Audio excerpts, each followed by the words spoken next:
Hey all you snackers and binge eaters, I'm Dale Robin Jr. III and this is episode number 17 of Slow to Pro, a YouTube series where I go from slow to consistent.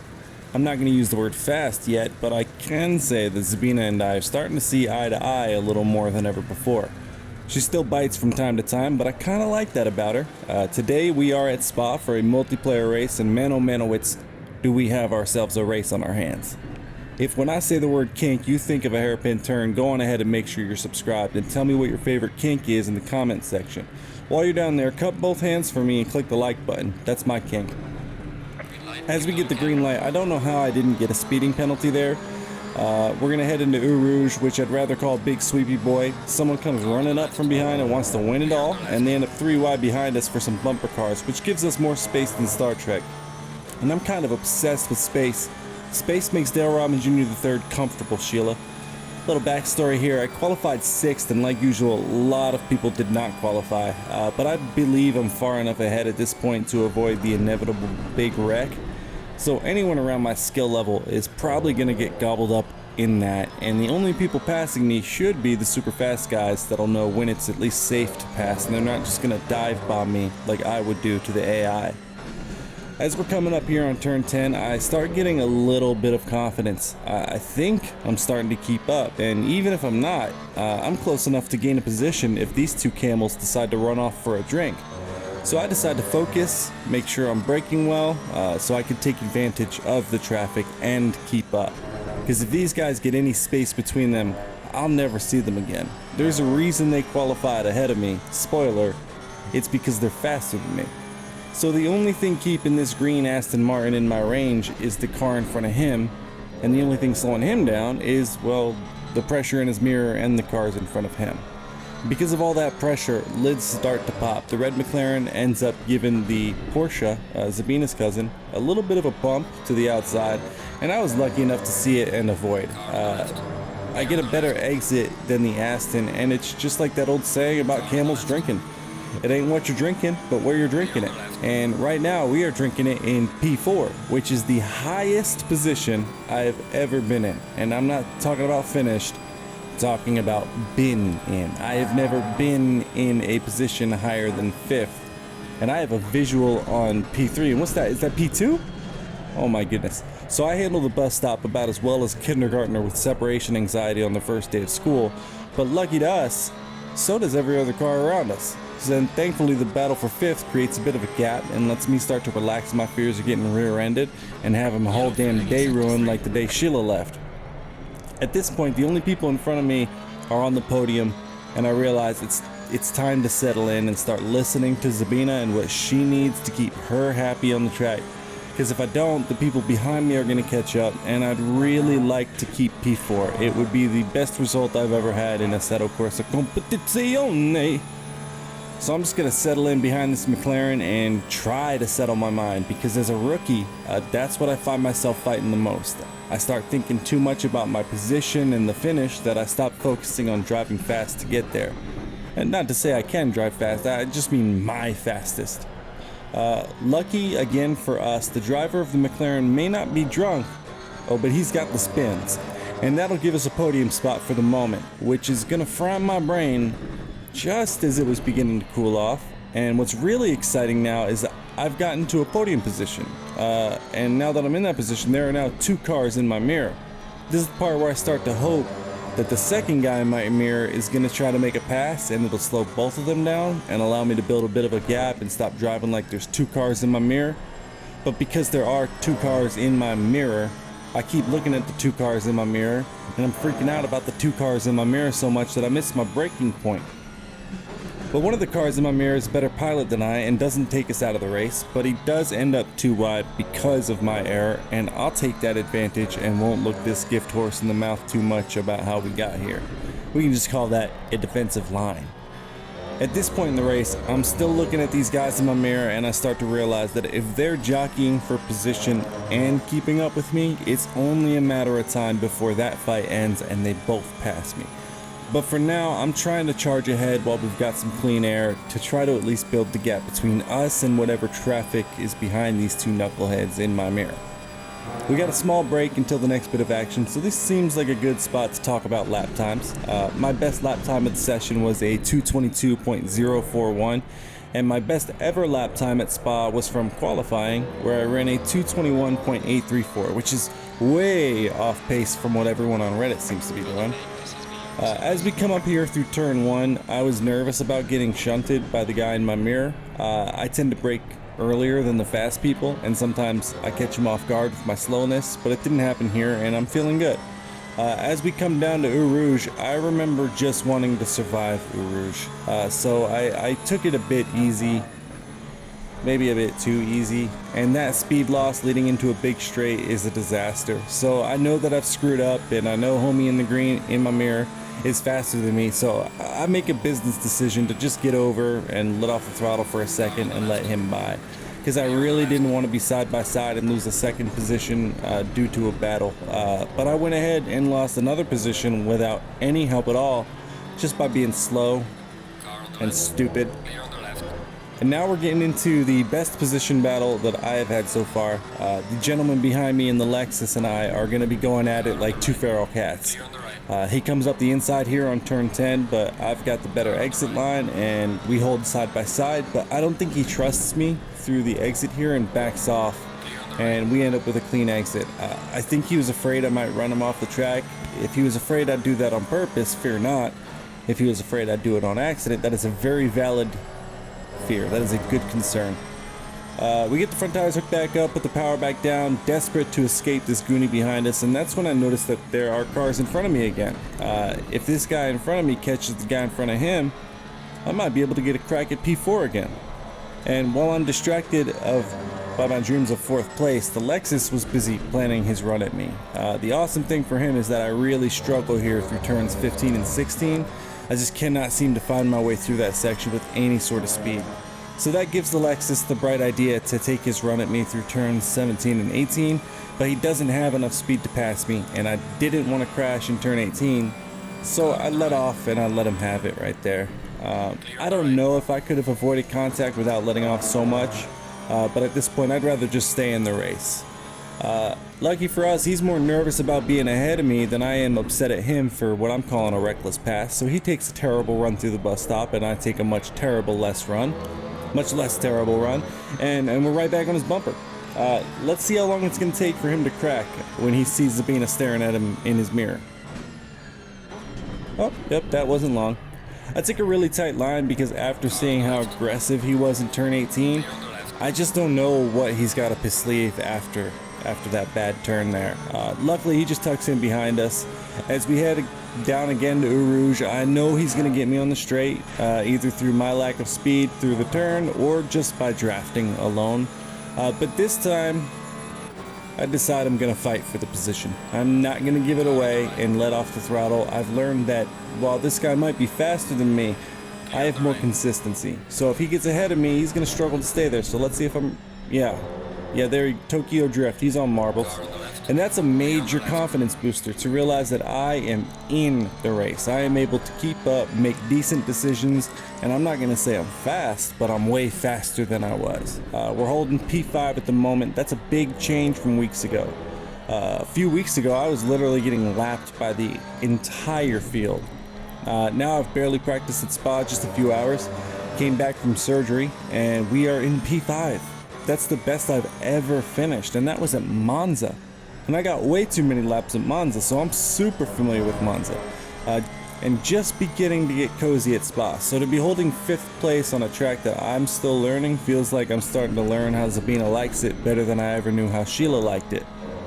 Or if Sheila ever liked it at all, for that matter. And we're right back into my struggle zone here. Turn 15, and I clip the inside curb a bit, get a little slide going. And that's going to lose us some speed, which is going to end up giving the Lexus plenty of speed to pass us as we finish off by screwing up turn 16. So I decided to just tuck behind him this time so I can at least stay on his tail on the race line, because if he gets away from me, he's going to feel comfortable. But if I can stay on his bumper in his mirror, I believe that he will crash. I believe it like I've got the power of 3,000 gods willing my wish into destiny, but it is stipulated by those gods that I must stay on his bumper. It's just what I believe. So the Lexus does a full lap pulling away from me the entire time, just like I thought would happen. But then on the following lap, Eau Rouge takes a little bite out of him. So why don't we go ahead and cut to that. Lexus top of the screen, and as we swing through Eau Rouge, Lexus everywhere. Look at him. Oh yeah. After I pass, I take a peek at the mirror only to see a Ninja Turtle colored Ferrari outpacing me by a mile. And I start wondering, how in the world is he gonna make this turn with that kind of speed? But if you pay real close attention, the secret is that he does it by being better than me. And that's it for the action, other than the crash in my mirror that happens on lap 7, which secures my spot in P4. When I cross the line, the announcer says we finished in P3, but he's lying. That's only because one of the podium guys exited the race right after he finished. That Formula One Netflix documentary has given me lots of appreciation for P4. Also, I spun out in the bus stop on the last lap, but nobody was close enough to capitalize. Stick around if you want to see the rest, but I'm done chatting you puppies up. Please be sure to subscribe if you enjoyed this. Hit the like button if you'd like to help this channel grow, and comment below if you've got anything mean to say. As always, I'm Dale Robin Jr. III. Thank you for watching Slow to Pro. You guys go on out there and have the kind of day you want to have.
Excellent job, mate. V3, we're on the Guardian. Now bring it back home safely.